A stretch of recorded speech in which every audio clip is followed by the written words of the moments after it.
بسم اللہ الرحمن الرحیم۔ چنا میرا قسط نمبر 13 تحریر کومر رائٹس۔ سوہا نے چائے بنائی اور سب کو پیش کی۔ مسز یوسف کی نظریں اسے کچھ عجیب لگ رہی تھیں، اوپر سے ان کا بیٹا جس کی نظریں اسے اپنے جسم سے آر پار ہوتی محسوس ہو رہی تھی۔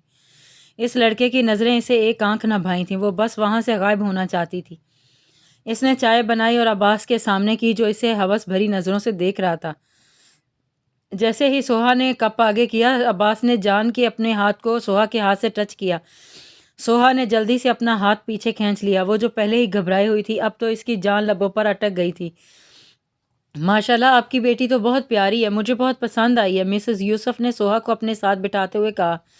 عباس بیٹھا، ہمیں بھی بہت پسند آیا، نکاح کی تاریخ رکھ لیتے ہیں۔ پھر آغا جان نے پہلے سب کی طرف دیکھا، جب سب نے ہاں میں سر ہلا دیا، اس نے لیے آغا جان نے ہاں کر دی۔ سوہا اور ریحان نے بے وقت ایک دوسرے کو دیکھا، دونوں کی جان جیسے کسی نے سولی پر چڑھا دی ہو۔ ریحان کا بس نہیں چل رہا تھا، وہ سب کچھ برباد کر دے، کیوں نہ اس جمعے کو۔ ارے رک جائیں، اتنی بھی کیا جلدی ہے، پہلے یہ تو جان لیں جسے آپ اپنی پوتی دینے والے ہیں وہ ہے کون۔ اس سے پہلے آغا جان نکاح کی تاریخ رکھتے ریچھ کی آواز ہال میں گونجی تھی۔ جہانگیر، لگتا ہے تم نے اپنے بچوں کی تمیز نہیں سکھائی۔ آغا جان کی بالکل اچھا نہیں لگا تھا اریج کا یوں سب کے سامنے آ کے بولنا، بس وہ اپنا غصہ ضبط کیے بیٹھے تھے۔ جہانگیر صاحب نے ایک نظر چرا لی، اگر یہاں تمیز کی بات ہو رہی ہے تو سب چھوڑیں، آپ مسز یوسف عباس کی تمیز ہی دیکھ لیں۔ ہادی نے عباس کے کندھے پر ہاتھ رکھ کے کہا تھا۔ بالکل ہینڈسم مین، ایک موقع تو ہمیں بھی ملنا چاہیے، کیوں بھائی لوگ، اس نے آغا جان کو مسکرا کر دیکھتے ہوئے کہا۔ پھر سب کی رائے مانگی۔ اریج، جاؤ یہاں سے، ریحانہ بیگم دانت پیس کر بولی۔ بہن چلے تو جاتے ہیں، مگر بات ہی کچھ ایسی ہے کہ ہمیں میدان میں اترنا پڑا۔ اریج نے ریحانہ بیگم کو جواب دینے کے بعد آغا جان کی طرف دیکھا، جو لال سرخ آنکھیں لیے اسے دیکھ رہے تھے۔ دادو ایسے نہ دیکھیں، قسم سے آپ کا ہی خون ہوں۔ اب آپ نے اریج جہانگیر کو اوپن چیلنج کیا ہے تو مقابلہ بھی کریں نا۔ وہ ایک آنکھ دبا کر بولی۔ جہاں آغا جان بس دانت پیس کر رہ گئے تھے۔ اریج، میں نے کہا جاؤ یہاں سے، ریحانہ بیگم نے اسے کھا جانے والی نظروں سے گھورتے ہوئے کہا۔ ایک منٹ ریحانہ بیٹا، ایسا کیا ہوا بیٹا جو تم دونوں ایسی باتیں کر رہے ہو؟ سکندر صاحب نے ریحانہ بیگم کو چپ کروا کے دونوں کو طرف دیکھ کر پوچھا۔ بڑے بابا، یہ آپ مسٹر عباس سے ہی پوچھ لیں، یہ کام کیا کرتے ہیں؟ اریج نے عباس کی طرف دیکھ کر کہا۔ آپ نے ہمیں یہاں ذلیل کرنے کے لیے بلایا ہے؟ مسز یوسف کھڑے ہوتے ہوئے بولیں۔ نہیں، ہم نے تو بس ایک سوال کیا ہے، آپ سیدھی طرح جواب دے دیں۔ ہادی نے سکون سے دونوں ماں بیٹے کو دیکھ کر کہا۔ میں تم لوگوں کے کسی سوال کے جواب نہیں دوں گا۔ عباس نے دونوں کو گھور کر دیکھتے ہوئے کہا۔ ہا ہا، ہادی سنا تم نے، یہ ہمارے کسی سوال کا جواب نہیں دے گا۔ کوئی بات نہیں، بس بہت ہو گیا، جاؤ یہاں سے۔ دیان نے اریج اور ہادی کو گھور کے دیکھتے ہوئے سخت لہجے میں کہا۔ تم تو چپ ہی کرو اخوانی بندر، جب بولنا ہو وہاں بولتے نہیں ہو، ہمارے ہر کام میں ٹانگ اڑانے آ جاتے ہو۔ اریج اسے گھورتے ہوئے ناک چڑھا کر بولی۔ اریج، کبھی تو اپنی بکواس بند کر لیا کرو۔ ریحانہ بیگم نے اسے دیکھتے ہوئے بے بسی سے کہا۔ بس کریں اب آپ سب لوگ، ریحان ایک دم غصے سے بولا۔ وہ پھر دونوں کی طرف دیکھ کر کہا۔ کیا کہہ رہے تھے تم لوگ؟ ہم کچھ نہیں کہہ رہے تھے، جو کہے گی اب یہ کہے گی، ہادی نے کہتے ساتھ ہی دروازے کی طرف اشارہ کیا۔ سب نے ایک ساتھ دیکھا لیکن وہاں کوئی نہیں تھا۔ کون کیا کہے گی؟ دیان نے انہیں گھور کے بولا۔ اوہو سوری، بلانا بھول گیا، وہ پوری بدتیسی دکھا کے بولا۔ اف، ان دونوں پاگلوں سے ہیلپ لینے سے اچھا تھا میں خود آغا جان سے بات کر لیتا۔ ریحان نے انہیں گھورتے ہوئے سوچا۔ رمشا، اریج نے آواز لگائی جب ایک لڑکی ہال میں انٹر ہوئی۔ اسے دیکھ ان ماں بیٹے کو تو دن میں ستارے نظر آ گئے تھے۔ تو مسٹر عباس یوسف اب بھی بولیں گے کچھ، یا ہم بھی یہ بھی ہم ہی بتائیں کہ یہ لڑکی کون ہے؟ اریج نے اسے دیکھتے ہوئے کہا۔ میں نہیں جانتا اس لڑکی کو، وہ خود کو سنبھال کے بولا۔ جانتی تھی میں تم اتنی آسانی سے نہیں مانو گے، اس لیے سارے ثبوت ساتھ لائی ہوں۔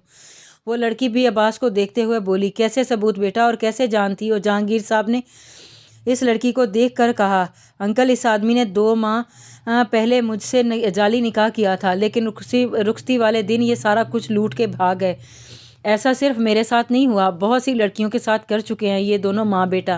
ان سے نکاح کر کے ان کی زندگی برباد کر کے یہ لوگ وہ جگہ چھوڑ دیتے ہیں۔ اس لڑکی نے روتے ہوئے اپنے بارے میں بتایا۔ سکندر صاحب کو اپنی آواز کھائی سے آتی ہوئی محسوس ہو رہی تھی۔ یہ جھوٹ بول رہی ہے۔ عباس کو اپنی صفائی دینے کے لیے الفاظ ہی نہیں مل رہے تھے۔ آپ چاہیں تو یہ دیکھ لیں، اس میں ہماری نکاح کی تصاویر ہیں۔ اس لڑکی نے نکاح نامہ اور کچھ تصویریں سب کے سامنے رکھیں، جنہیں دیکھ کر آغا جان کا دماغ ہی گھوم گیا تھا۔ عباس سے یوسف کو تو آج اپنی موت نظر آ رہی تھی۔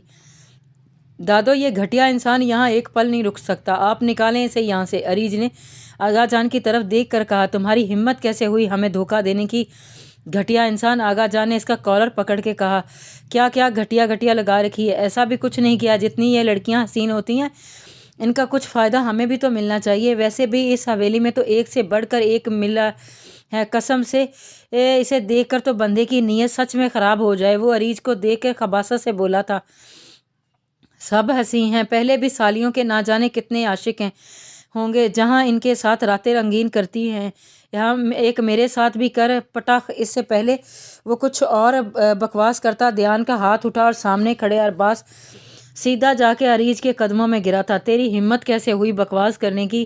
وہ مجھے گھٹیا کہنے والی اریج میڈم، کیا عاشق رکھا ہے آپ نے؟ مننا پڑے گا۔ ویسے میرے پاس وہ اس سے زیادہ وہ اپنے ہونٹ سے خون نکلنے والا خون صاف کرتا۔ ایک بار پھر سے خباثت سے بول رہا تھا۔ وہ کوئی اور بکواس کرتا۔ اس سے پہلے رحمان اور ہادی نے اسے مارنا شروع کر دیا۔ رحمان ابھی وہاں آیا تھا اور جب اپنی بہن کے خلاف اس نے غلط الفاظ سنے، وہ کہاں برداشت کر سکتا تھا۔ مسز یوسف تو اپنے بیٹے کی حالت دیکھ کر آغا جان کے سامنے ہاتھ جوڑ کر کھڑی ہو گئی تھی، لیکن وہاں پرواہ کسے تھی؟ رحمان اور ہادی تو آج اس کی جان لینے کو تیار تھے۔ ریبرو، رکیں! اریج کی آواز پہ وہ تینوں رک گئے تھے اور اریج کی طرف دیکھا جو اب عباس کے پاس جا کے نیچے بیٹھی وہ زمین پہ گرا کراہ رہا تھا۔ اوقات نہیں تمہاری کہ تم یوسف خان کی پوتیوں کی طرف آنکھ اٹھا کر بھی دیکھ سکو۔ دوبارہ سامنے آئے تو اگلی سانس لینے کے قابل نہیں رہو گے۔ انتہائی سرد لہجے میں کہتی ہوئی وہ اپنی جگہ سے اٹھی اور مسز یوسف کے پاس گئی۔ اگر وقت پہ اپنے بیٹی کو صحیح غلط کا فرق سمجھا دیتی تو آج یوں کسی کے سامنے ہاتھ نہ جوڑنے پڑتے۔ آپ جیسی عورتیں ہوتی ہیں جن کی آواز سے ہمارے معاشرے میں بے حیائی اتنی بھر گئی ہے۔ اس نے اپنی آنکھوں میں نمی کو اندر اتارا اور کسی سے بھی نظریں ملائے بغیر وہ اپنے کمرے میں چلی گئی تھی۔ ریحانہ بیگم اور ہادی بھی اس کے پیچھے ہی بھاگے تھے۔ وہاں موجود سب کو سانپ سونگھ گیا تھا۔ آغا جان کوئی فیصلہ کرتے اس سے پہلے رحمان کی دھاڑ نے حویلی کی در و دیوار کو ہلا دیا تھا۔ فیصل چچا! رحمان کا غصہ دھیان سے بھی زیادہ تھا۔ جی چھوٹے سردار، فیصل چچا منٹ سے پہلے حاضر ہوا۔ یہ مجھے میرے سیکرٹ روم میں چاہیے۔ یہ وہاں تب تک رہے گا جب تک یہ انسان اپنی موت کی بھیک نہیں مانگتا۔ اس کا اشارہ عباس کی طرف تھا۔ رحمان نے اپنا حکم سنایا اور وہاں سے اریج کے کمرے کی طرف بھاگا تھا۔ آغا جان آج پھر اپنی نظروں میں غلط ثابت ہو گئے تھے۔ انہیں آج اریج پر غصہ نہیں آ رہا تھا۔ زرجان جو شہر کسی کام سے گیا تھا، راستے میں پیاس کا احساس ہوا۔ جب وہ ایک سائیڈ پہ گاڑی پارک کر کے سامنے بنی دکان کی طرف گیا، وہاں سے پانی کی بوتل لے کے ابھی منہ کو لگائی ہی تھی کہ ایک دم ٹھا کی آواز آئی۔ اس نے اپنی گاڑی کی طرف دیکھا جہاں اس کی گاڑی کے پیچھے ایک اور گاڑی آ کر رکی تھی اور اب وہ گاڑی والی جلدی سے گاڑی سے نکل کے زرجان کی گاڑی کا جائزہ لینے میں مصروف تھی۔ زرجان نے اپنے قدم گاڑی کی طرف بڑھائے تھے۔ مر گئی آج تو کسی نے کہا تھا ڈرائیو کر، جب ایک کام آتا ہی نہیں تو کرنے کو کس نے کہا تھا؟ آج تو پکا ماری گئی۔ اف، کیا کروں؟ وہ گال پہ انگلی رکھے سوچنے کی ایکٹنگ کرتے ہوئے خود سے باتیں کر رہی تھی۔ اسے اس بات کا بھی اندازہ نہیں تھا کہ پاس پڑا انسان بڑی فرصت سے اسے دیکھ رہا تھا۔ زرجان کو ہنسی بھی آ رہی تھی لیکن پھر بھی کمال مہارت سے چھپا گیا۔ سامنے کھڑی لڑکی سے بہت کیوٹ لگی تھی، بالکل گڑیا کی طرح۔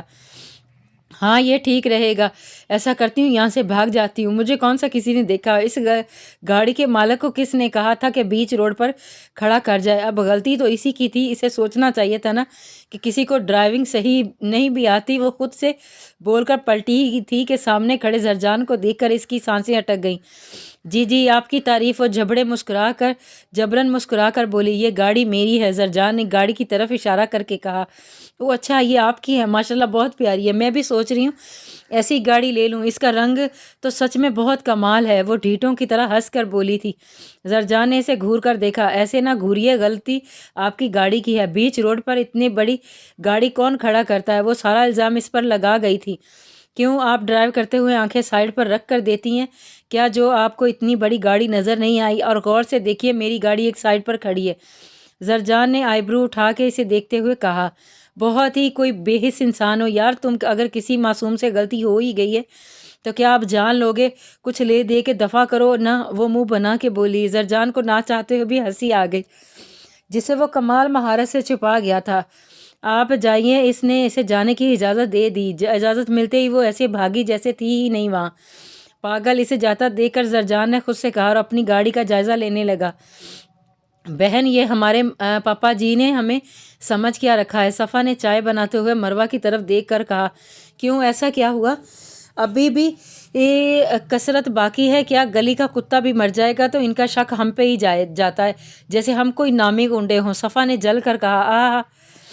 ہاں ہاں، پھر انہوں نے ایک ہی راستہ نظر آتا ہے ہمیں ٹھیک کرنے کا، مروہ نے ہنستے ہوئے کہا۔ پاپا جی کے پاس پیسے فالتو آ گئے، ہماری شادی پہ لگانے سے اچھا ہے پاپا جی نہ اپنے پیسوں کو آگ لگا دیں، کیونکہ ویسے بھی زیادہ ہی جاننے والے ہیں۔